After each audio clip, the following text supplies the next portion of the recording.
مساء الخير، أنا أحمد مصطفى، عندي 24 سنة، خريج بزنس ادمنستريشن. الصراحة سمعت عن أمت أكاديمي إن هي أكاديمية جامدة جدا في الكورسز اللي بتقدمها، والانستراكتورز اللي موجودين فيها قد إيه هم ناس يعني دارسة وفاهمة كويس جدا في أي مجال على حسب الكورس اللي هم بيدوه.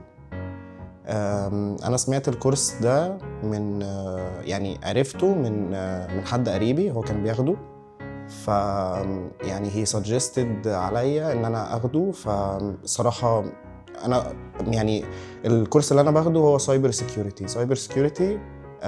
هو في مجال الاي تي، وأنا من زمان بحب الكمبيوتر وكده، فحبيت إن أنا أدخله يعني.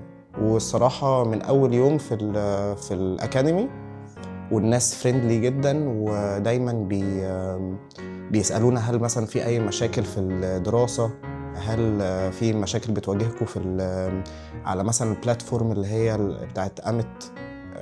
دايما في مساعدة في كل حاجة الصراحة. أمت، قصص نجاح ما بتتقلدش.